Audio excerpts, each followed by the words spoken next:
Chapter 19, Rockstar, folks. Such an awesome chapter coming up here. As fate would have it, the last time I ever had the dream was early in the morning on Friday, April 4th. That was the day of the concert. So it might have been nice to have slept well. But by the time I had showered that dream away and headed downstairs for breakfast, I was so nervously hyper that there was no way a lack of sleep was going to slow me down. I would just have to crash on Saturday. My mom and Jeffrey were down in Philadelphia, but they were due to get back in time for the concert. My dad and I had never spoken again about his choice not to attend the concert, but I know my mom and he had had at least one discussion about it. The kind of discussion that rattles your teeth, that you can't help overhearing no matter how loud you crank your Discman. So that morning, when the issue was on both of our minds, he and I didn't have a single safe word to say to each other. It was weird being so nervous and so quiet at the same time. But as soon as I got to school, the quiet part became a memory. Renee assaulted me in homeroom with a copy of the program in her hand. It was thicker than any school program I'd ever seen, with a beautiful glossy cover shot of the band on stage. When you opened the program, there was Jeffrey. His kindergarten photo was blown up nearly to full-page size, and beneath it, there was a statement in neat black calligraphy. All proceeds from tonight's concert will benefit the Jeffrey Alper Medical Trust. Simply unbelievable. Thanks to the amazing brains of two girls, Jeffrey had gone from being a regular little kid to being a medical trust. I had to admit, despite the strangeness of the whole thing, Renee and Annette had done an incredible job with the whole project. When the homeroom bell rang, Annette came rushing in to give me the latest totals on box office receipts and the profits from the program ads. As soon as she and Renee were standing together, I noticed that they had both gotten really short haircuts. Really short haircuts. But you know me by now. I just chalked it up to coincidence, thanked them for all their hard work, answered a few questions about Jeffrey, and went to class. That day, Miss Palma, 3 tickets and a gigantic basket of cookies for the bake sale, was showing a movie based on the last book we had read. So, of course, I spaced out completely. I couldn't even tell you what I thought about, but I'm pretty sure it wasn't Homer's use of foreshadowing in the Odyssey. Mostly, I think I practiced playing the All City songs in my head. Somehow, between Miss Palma saying, "Please take note of the dramatic irony in this scene," and my brain saying, "Bebop, dip, dip, doo-wop," I got through class. The whole day was like that. But eventually, even a Friday at middle school has to come to an end. The last bell rang, and I started to head out for the bus. Then the intercom in Mr. Watrous' room buzzed, and I got called to the office. Now that will put a lump in your throat, right? On the way there, I alternated between running, so I could find out the news fast, and trudging, so I wouldn't have to know yet. Either way, my mind never slowed down for a second. Oh, geez.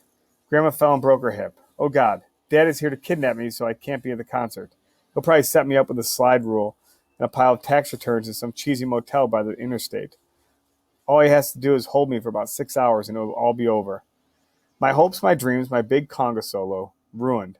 Plus, I hate math. And while these surface thoughts were providing some distraction, I knew that the other 9/10 of this mental iceberg, the deadly part that was hidden below, was all about Jeffrey. When I got there, my mom and brother were standing by the chairs that bad kids sit in while they're waiting to get rained out by the principal. My mom was chatting calmly with one of the secretaries, while the other was giving Jeffrey chocolates from a big jar on her desk. Naturally, I've been going to that school for 3 years without ever being offered candy from that lady's desk. But whatever. Jeffrey spotted me right away. "Steven, guess what? Today's your concert." "Yeah, buddy, I know. What's going on? Are you all right? Was your blood work okay?" "I don't know. I'm only 5. There was a clown in my hospital room today. He was pretty cool. He painted my face so I could be Spider-Man. I wanted Green Power Ranger, but the clown said he didn't have enough green face paint. Isn't that weird?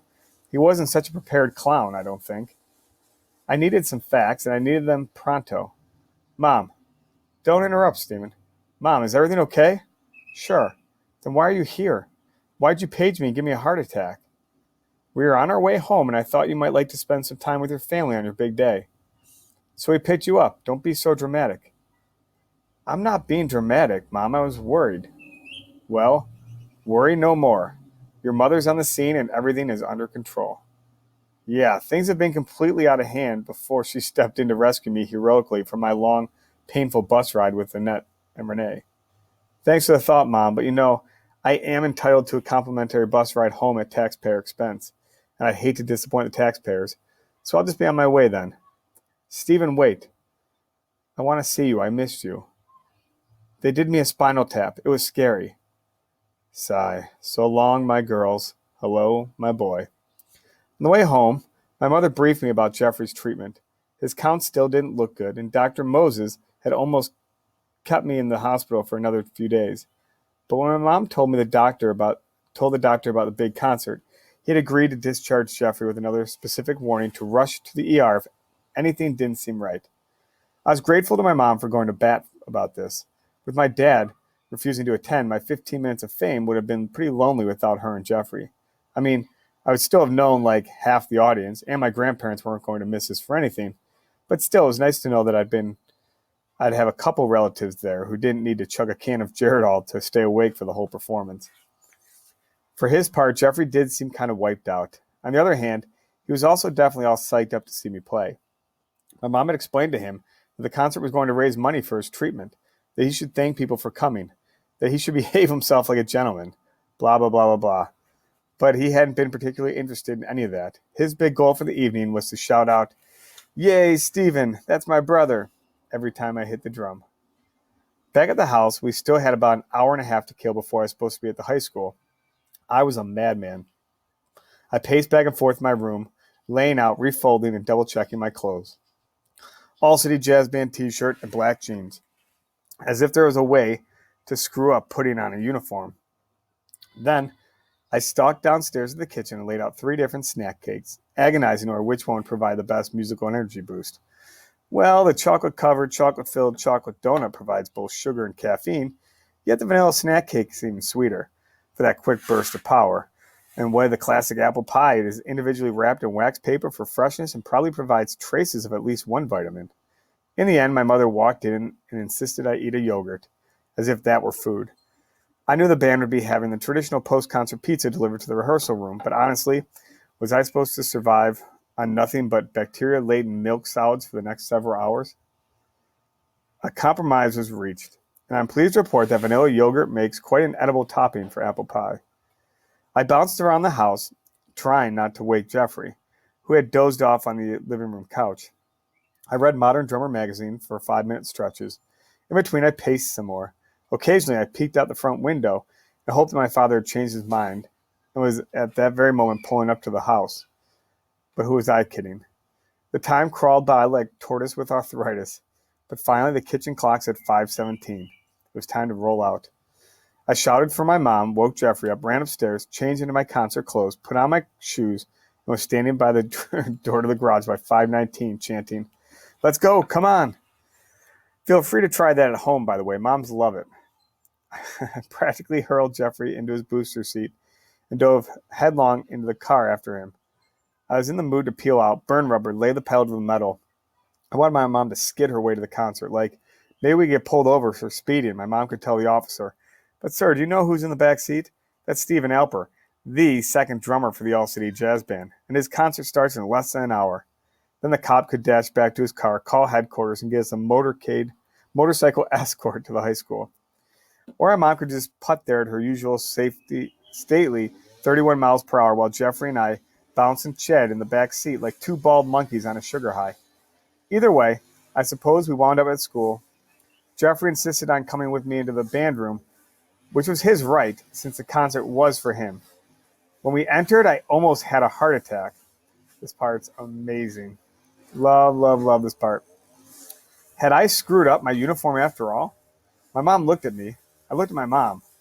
Jeffrey ran around the room, oblivious, and then somebody spoke. It was Biff, of all people. "Jeffrey, I have something to tell you.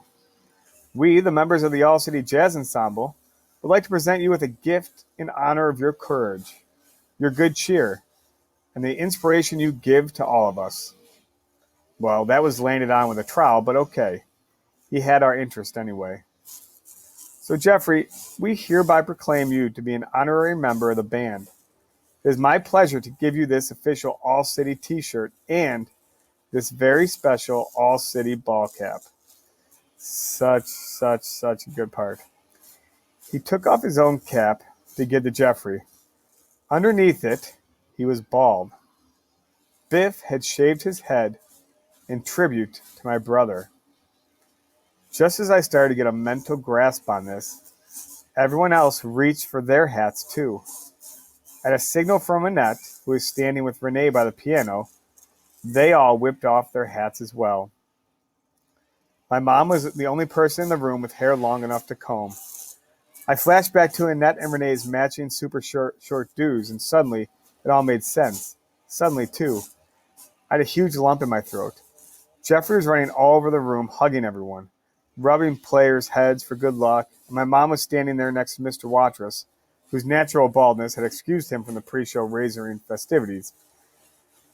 There were unquestionably tears welling up in her eyes, but she also looked happy. Honestly, when I saw that look on my mom's face, I practically ran over to Biff and hugged him myself. What an amazing, amazing, touching tribute that they would do for him. Even though I've read it tons and tons of times, it still hits me pretty good reading that and picturing that going on. We hung out for a while. Jeffrey ran up to me and buried his head in my stomach. I sort of wrestled free. He looked right up in my eyes and whispered, "You're the best drummer in the world." Then my mom started walking out with him so they could find their reserved front and center seats in the auditorium. When she pulled open the door, my dad almost fell into the room. He had made it after all. When he saw the room full of bare scalps, though, he immediately got kind of a grim facial expression. He gave him a little half wave, mumbled "good luck," and wheeled right back around to lead my mom and Jeffrey to their seats. Obviously, that moment hit his dad pretty good too. He really had a hard time talking. His grim facial expression is probably because he was super touched and going to cry. Mr. Watchers gathered all of us around, gave us a big pep talk, and led us downstairs onto the stage. The curtain was closed, so we had a few minutes to set up before everyone could see us. We all busied ourselves with the little things musicians do right before they play, testing spit valves, applying last-minute drops of valve oil, checking the lugs on the snare drum, and the height of the cymbal. In short order, we were ready. I was nervous but glad that the big night was about to get started. I sat down behind the drum kit. I was playing set for the first tune, adjusted the sheet music on its stand, wiped my hands on a grubby little towel I always kept in my stick bag just for that purpose, and took a deep breath. Mr. Watrous tapped his baton on the podium. The curtain opened. When the shiny heads of the entire band became visible in the stage lights, the audience was dead silent. Then as they began to realize what they were seeing, I could hear a buzz of whispers, then gasps, and then a slow building crescendo of applause. Before we even played a note, we got a standing ovation. Mr. Watrous let the applause rise and fall a bit, and then bam! He counted us right into the first tune, Mambo No. 5 by Perez Prado. I don't remember playing a single note of the first 5 or 6 songs. I can only recall the nonstop swell of emotion that we were all feeling. The band, Mr. Watrous, the audience, and I hope Jeffrey.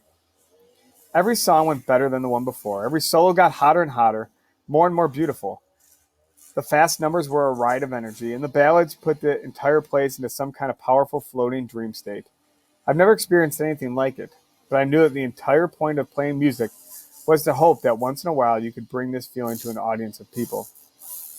When the curtain closed for intermission, the place went up again. It was great. We all took our time on stage, getting our instruments squared away, slapping fives, rubbing heads, weird sensation by the way, and just basking in the success of the first set. Then Mr. W. told us to get back to the band room to get drinks, hit the restrooms, and relax for a little while. I set up the congas at the height I liked. I was tired and thirsty, but I couldn't wait to come back down and play the Latin pieces I'd been sweating over all year. Brian tapped me on the shoulder and gestured with his thumb toward the stairs. We walked up. The top of the stairs, just outside the band room, my mom was having what looked like an intense discussion with Mr. Stoll. Maybe even a discussion. She turned to me with an alarming, fake, sweet smile she only uses when she's got me totally busted for something. In the syrupy voice that always goes with the smile, she spoke to me. "You're playing very well tonight, Stephen." "Thanks, Mom." "Very well." Thanks again. Especially for a kid who hasn't paid for a drum lesson in over a month. Ouch. Then she surprised me, Mr. Stoll, and possibly even herself, by grabbing me up in a bear hug. "You are a wonderful son and a wonderful man." Yet another parent busting forth with the man thing. I'd have to check my chest for signs of hair when I get home. Mr. Stoll broke the moment by pounding me on the shoulder. You're rocking the joint, kiddo. I love the big triplet fill and satin doll, and your four-limb independence is really coming along. Can't wait to hear the Dizzy Gillespie tune. Then Mr. W called all the band members into the room, so I thanked Mr. Stoll and hurried in. My dad and Jeffrey were there. Mr. Watchers got everyone quiet and then gestured to my dad. Evidently, and I couldn't believe this, my father wanted to address the band. He cleared his throat twice, paused for a long, uncomfortable moment, then spoke. I almost didn't come here tonight. I'm a proud man, I guess, and I didn't like the idea of accepting charity. I looked around and saw the other kids and Mr. W were looking rather nervous. Even my wife couldn't get me to come. I was all ready to go to work, bury myself in a pile of paper, and tell myself I was helping my family by earning more money. But at about 5 o'clock, as everybody else in my office was leaving for the weekend to go home to their families, I realized that he faltered for a moment. And then, again, I saw the people just didn't know how to take his speech. I don't know. I guess I realized that my family needs a dad more than they need a few extra bucks. Jeffrey, my sweet little boy, needs me to be around to support him when he isn't feeling well. My wife over there needs me to be around to support her all the time. And my big talented boy over there, the one who's trying to stare at his shoes until I stop talking. At this, there was some laughter. He deserves to have his father see what an amazing musician he is. He's also an amazing brother and just an amazing guy. I know you guys all call him the peasant. More laughter. But I think he's a prince. Thank you, Stephen, for watching out for your family, even when your father wasn't. And thank you, all city members, for a great concert, a marvelous show of support, and listening to me ramble. Once more laughter. My mom walked over, holding Jeffrey's hand, and kissed my dad. It's always a little weird watching your rents kiss, even when it's not in a room full of people who actually know you. But this was kind of nice. It occurred to me that was the first time I'd seen them kiss in a while. Then I looked down at Jeffrey, who had a really miserable look on his face, like he was tasting something vile. Turns out he was. The next moment, he ran over to the trash can and vomited into it. I ran over to him and got my arms around him. Just then, the lights blinked. Annette and Renee were at the door, bringing glad tidings of box office and bake sales. Without all the receipts haven't been counted yet, the running total for the evening was already over $21,000. Half of the room cheered, while the other half, the half that had noticed Jeffrey's run, was just standing around, looking edgy once again. I wasn't really worried yet. Jeffrey's meds made him nauseous all the time. The real danger sign would be a fever. So I felt Jeffrey's forehead. It was really hot. I hate to say what I said next. I know it was going to cause some trouble, but I also knew what the doctors had said about not delaying treatment at this point. Mom, I think Jeffrey has a temp. This set off a little wave of alarm. My parents knew somebody had to go rushing out of there with Jeffrey to the ER, but who? One of them? Both? Was I supposed to skip out on the biggest moment of my life and go with them? Jeffrey looked at me. Stephen, I feel really bad. And Matt Medic is at home again. Please come with me. I'm scared. You know how sometimes when you have a high-pressure decision to make, you feel like everybody's looking at you? Well, in this case, everybody really was looking at me. Annette, Renee, Mr. W, Mom, Dad, Jeffrey, 4 trombone players, for God's sake. I was supposed to walk out on the music for my brother, or was I supposed to stay and play the concert? I looked at all the faces. I wasn't sure. I whipped my head in every direction, searching for some clue in the eyes around me. And then I got my clue. From a girl I'd only ever met once. Stay with your brother, Stephen. Stay with him, no matter what. Do you promise? I had promised Samantha I'd be there for Jeffrey. There would be other concerts. Mr. W, I have to go. I know, go. My eyes started to well up. I'm sorry. I was supposed to be your big star. Stephen, you have never been more of a star to me than you are at this moment. Go. Take care of your brother. We'll be fine here. Mom was on her way out the door. Dad was right behind her, carrying Jeffrey. I started after them, but Renee and Annette were right there in front of me. Renee hugged me and wished me luck. Then Annette put her casted hand on my shoulder. I wasn't sure what to say. Some team we make, huh, Annette? You can't play the concert, and I could play but have to run out. Then she put her good hand on my shoulder and gave me something to wonder about. She said, I think we make a great team. And she kissed me on the cheek. Ooh. As I ran out of the room to chase after the distant backs of my parents, my mind was reeling. Annette had kissed me. Who would have thunk it?